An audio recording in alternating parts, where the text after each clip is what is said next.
जब हाले दिल तुझसे कहने को मैं मिलने आता हूँ, पर देख तेरा दीवानापन मैं सोच में पड़ जाता हूँ। जब हाले दिल तुझसे कहने को मैं मिलने आता हूँ, पर देख तेरा दीवानापन मैं सोच में पड़ जाता हूँ। हेलो दोस्तों, नमस्कार।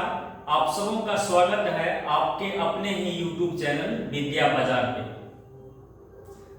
दोस्तों, आज हम क्लास 12th का फिजिक्स का फर्स्ट चैप्टर इलेक्ट्रोस्टैटिक्स का लेक्चर नंबर 2 देखने वाले हैं, जिसमें हम आज दो बहुत ही उपयोगी और बेसिक इंफॉर्मेशन के लिए दो टॉपिक, परमाणु की संरचना और फिर आवेशन की विधियां के बारे में जानकारी प्राप्त करेंगे। तो आइए आज के सेशन को हम शुरुआत करते हैं। तो आज हम वीडियो को शॉर्ट करने के लिए सबसे पहले क्या किया, हमने सारे इंफॉर्मेशन को बोर्ड पे पहले लिख दिया है। तो आइए हम लोग सबसे पहले देखेंगे कि आज का हमारा जो पहला टॉपिक है वो है structure of an atom. Structure of an atom का हिंदी में अर्थ होता है परमाणु की संरचना। तो हम लोग इस लेक्चर में ये देखेंगे कि कोई परमाणु का जो संरचना होता है उसमें मुख्यतः 2 भाग होता है और उसमें 3 मौलिक कण पाए जाते हैं, जिसे हम लोग इलेक्ट्रॉन, प्रोटॉन और न्यूट्रॉन कहते हैं। और इन तीनों कणों के बारे में जानकारी आपको रखना बहुत ही आवश्यक है, जो कि हम लोग इस चैप्टर में इसका उपयोग करेंगे। तो आइए सबसे पहले हम लोग देखेंगे, आपको पता होगा पहले से कि कोई भी परमाणु जो होता है उस परमाणु में 2 भाग होता है। एक जो पहला भाग होता है वो परमाणु का सघन केंद्रीय भाग होता है, मतलब बीच का भाग होता है, जिसको हम लोग न्यूक्लियस कहते हैं, जिसे हम लोग हिंदी में नाभिक कहते हैं।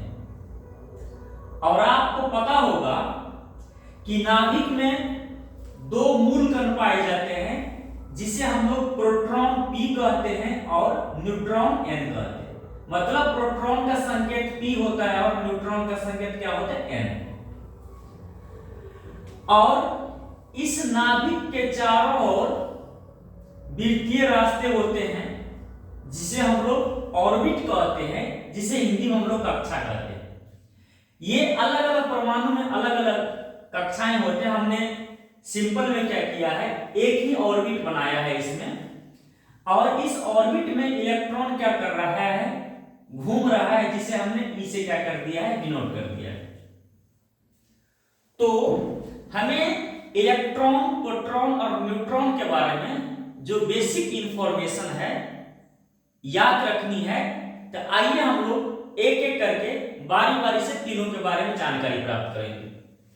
तो सबसे पहला हमें इलेक्ट्रॉन के बारे में क्या करना है, देखना है कि इलेक्ट्रॉन में क्या कैसे गुण पाए जाते हैं, जिसमें हम लोग ये जानने का प्रयास करेंगे कि इलेक्ट्रॉन को खोजा किसने था। तो इलेक्ट्रॉन का जो खोज करता है, जिस वैज्ञानिक ने इलेक्ट्रॉन को ढूंढा था, उसे हम लोग जे थॉमसन कहते हैं। तो इलेक्ट्रॉन का जो खोज करता है उसे हम लोग जे थॉमसन कहते हैं। तो आपको याद रखना है। फिर इलेक्ट्रॉन पर आवेश होता है। आपने पढ़ा होगा कि इलेक्ट्रॉन जो होता है, आवेश का मूल कारक, मतलब आवेश का सबसे छोटा इकाई जो होता है वो क्या होता है, इलेक्ट्रॉन होता है। सॉरी, हाँ, तो इलेक्ट्रॉन होता है। तो इलेक्ट्रॉन पर जो आवेश होता है उस आवेश को हम लोग क्या करते हैं, क्यू लिखते हैं, और इसे हम लोग ई से भी लिखते हैं कभी कभी। तो इलेक्ट्रॉन पर -1.6 × 10⁻⁹ कूलम का आवेश होता है। तो आपको याद रखना है कि इलेक्ट्रॉन पर जो सबसे छोटा आवेश संभव है वो क्या है, -1.6 × 10⁻⁻⁹ कूलम। तो याद रखना है आपको आवेश का, इलेक्ट्रॉन का जो आवेश होता है वो इतना होता है। अब बात आती है इलेक्ट्रॉन का द्रव्यमान, आपको याद रखना है जिसे हमने me से लिखा है। m का मतलब द्रव्यमान है, e का मतलब इलेक्ट्रॉन है, तो संकेत में हम लोग इसको me लिख सकते हैं। और इलेक्ट्रॉन बहुत ही हल्का पार्टिकल होता है, इसका द्रव्यमान बहुत ही कम होता है, 9.1 × 10⁻31 kg होता है। तो आपको याद रखना ही। इसके बाद हम लोग जो परमाणु का दूसरा मौलिक कण है जिसे हम लोग प्रोटॉन कहते हैं, तो प्रोटॉन का गुण देखेंगे। तो प्रोटॉन का जो खोज करता है उस वैज्ञानिक का नाम है गोल्डस्टीन। और प्रोटॉन पर जो आवेश होता है इसे Q लिखते हैं हम, Q बराबर +1.6 × 10⁻⁹ कूलम होता है। तो आपको याद रखना है कि इलेक्ट्रॉन और प्रोटॉन पर जो आवेश का मान होता है दोनों पर बराबर होता है, अंतर बस इलेक्ट्रॉन पे निगेटिव चार्ज होता है और प्रोटॉन पे क्या होता है, पॉजिटिव चार्ज होता है। क्लियर? अब आपको याद रखना है कि प्रोटॉन का जो द्रव्यमान होता है जिसे हम mp से लिखते हैं, mp का मतलब मध्य प्रदेश मत समझिएगा, m का मतलब मास, p का मतलब प्रोटॉन होता है। तो प्रोटॉन का जो द्रव्यमान होता है 1.67 × 10⁻27 kg होता है, ये भी बहुत हल्का कण होता है। अब हम लोग तीसरा मौलिक कण के बारे में प्राप्त करेंगे जानकारी जिसे न्यूट्रॉन कहते हैं। तो न्यूट्रॉन का जो खोज करता है उसका नाम है जेम्स चैडविक, जो आपको याद रखना है। आपने पढ़ा होगा कि न्यूट्रॉन का जो आवेश होता है उस पर क्या होता है, आवेश न्यूट्रॉन पर 0 आवेश होता है, इसीलिए हमने लिख दिया है Q बराबर 0। मतलब आपको याद रखना है कि न्यूट्रॉन पर कोई भी आवेश नहीं होता है, ना प्लस ना माइनस, ये उदासीन होता है, इस पर कोई प्रकार का आवेश नहीं होता। फिर आपको याद रखना है कि न्यूट्रॉन का जो द्रव्यमान होता है जिसे हमने ml से सूचित किया है, तो ये द्रव्यमान जो होता है 1.674 × 10⁻27 kg होता है। ये भी बेसिक बात है। तो इस प्रकार आपको क्या करना है, जो हमारे पास 3 मौलिक कण होते परमाणु के संरचना में, इन तीनों मौलिक कणों का गुण आपको क्या करना है, याद रखना है, जिसका उपयोग हम लोग आगे के टॉपिक्स में, आगे के चैप्टर में करेंगे। क्लियर?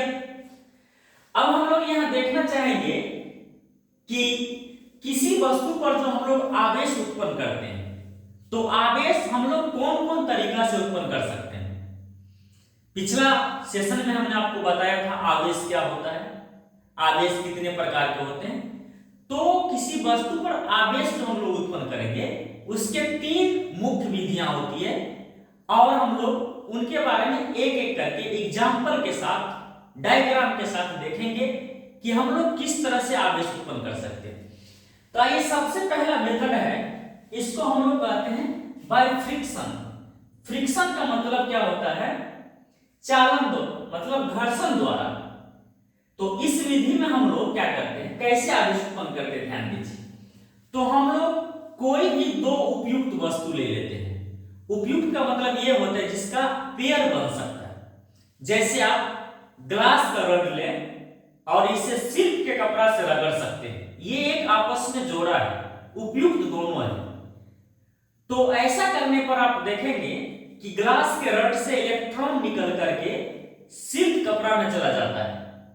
इसीलिए ग्लास रड पर धनावेश उत्पन्न हो जाता है और सिल्क के कपड़ा पर क्या होता है, ऋणावेश उत्पन्न हो जाता है। लेकिन ध्यान रखना है आपको कि ग्लास पर प्लस और सिल्क पर माइनस आवेश आता है, लेकिन दोनों पर क्या होते हैं, आवेश की मात्रा जिसे हम लोग परिमाण के नाम से जानते हैं, बराबर होता है। तो हम इसको समझ सकते हैं, एक छोटा सा हमने परिभाषा लिख दिया है कि 2 उपयुक्त वस्तुओं को आपस में रगड़कर दोनों पर बराबर परिमाण और विपरीत प्रकृति का आवेश उत्पन्न करने की प्रक्रिया को हम लोग क्या कहते हैं, घर्षण द्वारा आवेश। मतलब इसमें हम आप 2 वस्तु को आपस में रगड़ते हैं तो दोनों पर समान परिमाण का आवेश आएगा, लेकिन ध्यान रखना है एक दूसरे के विपरीत प्रकृति का है। प्रकृति का मतलब होता है एक पर अगर धनावेश आएगा तो दूसरा पर क्या आएगा, ऋणावेश आएगा। क्लियर? आइए हम इसको अब एक एग्जांपल के द्वारा समझाते हैं। हमने यहाँ पर एक टेबल बना के रखा है, तो आइए हम देखते हैं कि दो भिन्न भिन्न प्रकार के हम लोग क्या करेंगे, पेयर में क्या लेंगे, वस्तु लेंगे और उसे आपस में घर्षण करके देखेंगे कि क्या क्या आवेश उत्पन्न होता है। तो सबसे पहले हम एक कांच का रड लेते हैं, कांच लेते हैं और सिल्क का कपड़ा लेते हैं। इस दोनों को अगर हम आपस में रगड़ते हैं तो प्रयोग में देखा जाता है कि कांच के रड पर धनावेश आ जाता है और सिल्क के कपड़ा पर ऋणावेश आ जाता है। तो ये कांच और सिल्क आपस में एक पेयर का निर्माण करता है, एक जोड़ा का निर्माण करता है। क्लियर? फिर देखिए, अगर आप ऊन का कपड़ा ले लेंगे या ऊन का कपड़ा का टुकड़ा ले लेंगे और इसे आप रबर के साथ रगड़ें या फिर एम्बर एक पदार्थ होता है उसके साथ रगड़ें या प्लास्टिक के किसी ऑब्जेक्ट के साथ उसको रगड़ते हैं तो आप पाएंगे क्या, ऊन पर जो धनावेश और इन वस्तुओं पर क्या आ जाएगा, ऋणावेश आ जाएगा। इसी प्रकार अगर आप सूखे बाल में कंघी को बार बार अगर आप रगड़ते हैं, घर्षण करते हैं, तो आप पाएंगे कि सूखे बाल पर प्लस आवेश और कंघी पर क्या होता है, माइनस आवेश आ जाता है। एक और हमने एग्जांपल बनाया है। अगर मान लीजिए बिल्ली का खाल, जिसे बिल्ली का चमड़ी कहते हैं हम लोग, या इसका एक अन्य नाम है जिसे हम लोग फर कहते हैं।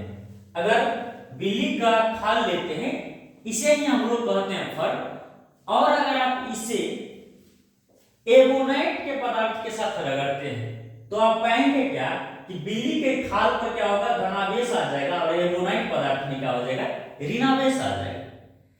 इस प्रकार हमने देखा कि घर्षण द्वारा हम लोग कैसे आवेश उत्पन्न कर सकते हैं और किस वस्तु पे कौन आवेश आता है। क्लियर? अब हमारा एक तीसरा मेथड है जिसको हम लोग कहते हैं चालन द्वारा चार्जिंग, मतलब चालन द्वारा आवेशन, जिसको हम लोग कहते हैं बाय कंडक्शन। कंडक्शन का मतलब क्या होता है, चालन। इस विधि में हम लोग क्या करते हैं, कोई एक आवेशित वस्तु लेते हैं और उसे एक दूसरे उदासीन चालक के संपर्क में रख देते हैं, सटा देते हैं, या फिर क्या करते हैं, दोनों को एक चालक तार से क्या कर देते हैं, जोड़ देते हैं। तो ऐसा करने पर क्या होता है, समान प्रकृति का जो आवेश होता है उदासीन चालक पे आ जाता है। इसी प्रक्रिया को हम लोग क्या कहते हैं, चालन द्वारा आवेशन कहते हैं। इसको हमने एक डायग्राम के माध्यम से दिखाया है। मान लीजिए कि हमारे पास एक कोई वस्तु है जिसे हमने एक कुचालक स्टैंड पर रख दिया है और इस पर पहले से क्या है, धनावेश है, और ये हमारा एक दूसरा वस्तु है जो क्या है, उदासीन है लेकिन ये चालक है।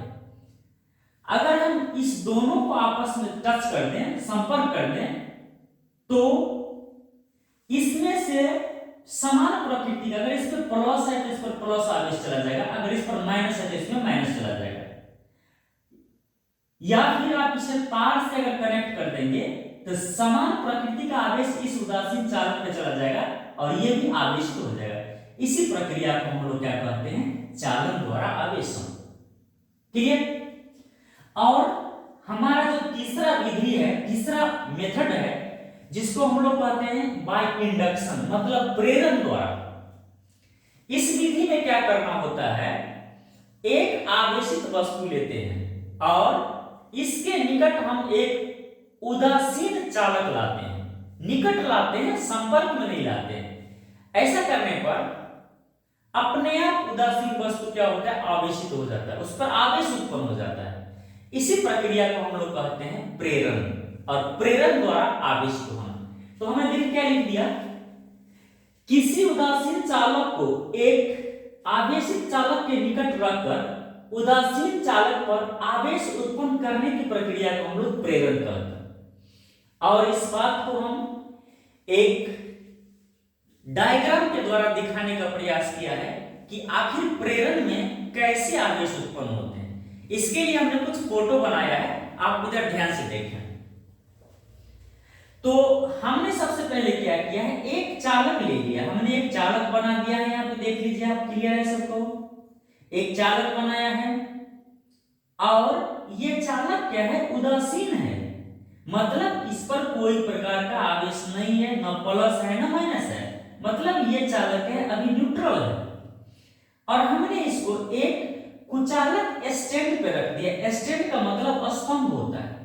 अब कुचालक स्टैंड पे रखने का मतलब ये है कि अगर इस पर कोई आवेश आएगा तो इस पर स्थिर रहेगा।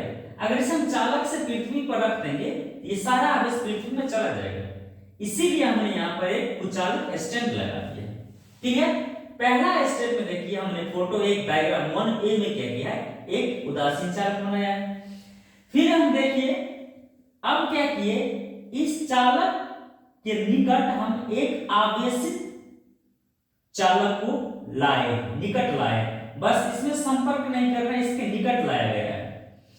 ऐसा करने पर आप पाएंगे कि इसके निकट वाले सिरा पर देखिए, यहां पर देखिए निकट वाले सिरा पर माइनस आवेश और दूर वाला सिरा पर प्लस आवेश आ जाता है। इसका कारण यह है कि आपको पता है कि प्लस को माइनस से प्रेम होता है, प्लस माइनस को अट्रैक्ट करता है, इसीलिए इधर का जितना भी सारा इलेक्ट्रॉन है वो अट्रैक्ट आकर्षित होकर के यहाँ जमा हो जाएगा, इसीलिए यहाँ पर क्या हो जाएगा, माइनस आवेश उत्पन्न हो जाएगा और यहाँ पर इलेक्ट्रॉन क्या हो जाएगा, कम हो गया, इसीलिए यहाँ पर प्लस आवेश आ जाएगा। तो आपने देखा कि उदासीन चालक के निकट आवेशित चालक को लाने पर इसमें आवेश आ गए।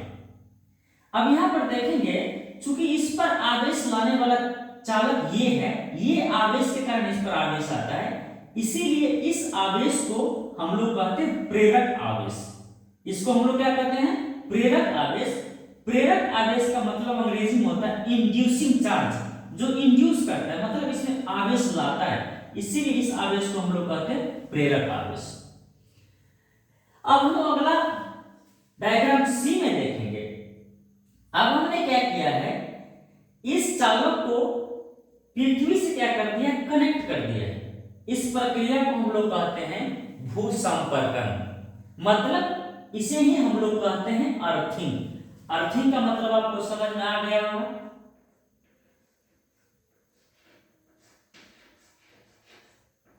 अर्थिंग को ही हम लोग कहते हैं भू संपर्कन, मतलब भूमि से इसको संपर्क कर दिया।